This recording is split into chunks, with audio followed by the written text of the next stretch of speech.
Portrayed with affable charm by Jorge Garcia, Hurley was the heart and soul of Lost, but in his post-Lost life, the actor has kept a relatively low profile despite working constantly. Here's a look at what he's been up to since bidding farewell to the island. Following his star-making turn on Lost, Garcia didn't waste much time booking his next gigs. It should come as no surprise that those gigs came via his pal, Lost co-creator J.J. Abrams. First up was a brief but hilariously memorable turn as a bong-wielding security officer on Abrams' underappreciated sci-fi series, Fringe. And you're the best boss I've ever had. Garcia followed that cameo with a much bigger role on another Abrams series, the short-lived crime drama Alcatraz. The show followed a young San Francisco detective as she tried to unravel the mystery behind the return of several long-deceased inmates of the infamous island prison. Garcia played Dr. Diego Soto, a paranoid conspiracy theorist who also happens to be an expert on all things Alcatraz. Garcia's comedic chops have continued to land him roles on television, including a couple of episodes of one of the biggest sitcoms of all time, How I Met Your Mother. He made his first appearance on the show in 2010 as Steve the Blitz Henry, an old college friend of Marshall and Ted's. Much like Hurley, the Blitz appears to be cursed with rotten luck, as he got his nickname because he missed something amazing every time he left a party early.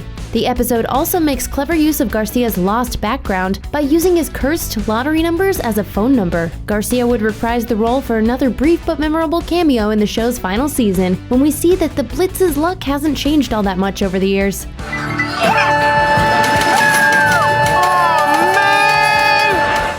Unlike the Blitz, Garcia has had pretty good luck in his own life, as he continues to book notable supporting roles on popular TV shows. He even went back to his fantasy roots for ABC's long-running fairy tale drama Once Upon a Time. Garcia appeared on 3 episodes of the show between 2012 and 2013. In a case of pitch-perfect casting, he landed the role of Anton, a magic bean-hoarding, surprisingly short giant with a fear of humans. That's right!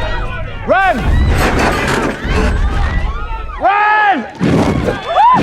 Unfortunately though, Garcia didn't share any screen time with his former Lost co-star, Emily de Ravin, who was a Once Upon a Time regular as Belle.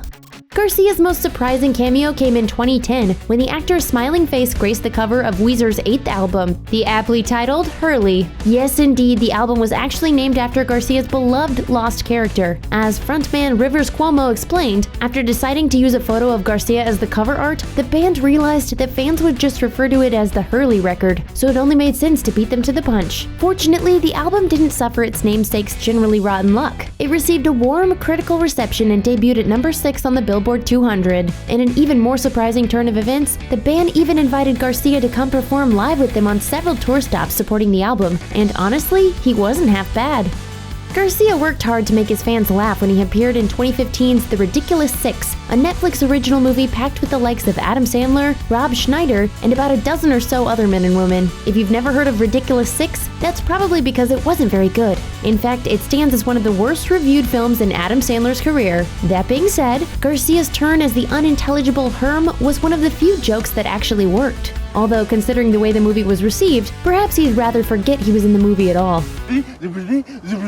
I just wish somebody here could speak Herm. Since 2013, Garcia has portrayed local conspiracy theorist/consultant Jerry Ortega on CBS's long-running Hawaii Five-0 reboot. As it happens, it was the idea of a reunion with his Lost co-stars Daniel Day Kim and Terry O'Quinn that led Garcia to take the role. The role was initially set as a 2-episode cameo, but Garcia was so good in the part that producers quickly promoted him to series regular. Now he has no plans on leaving the popular series anytime soon. That's no surprise, considering the perk of shooting on the island paradise of Oahu, which happens to be where the majority of Lost was shot as well. While we're happy that Garcia has scored some steady work, we're also a little worried that he's back on the island he worked so hard to get away from.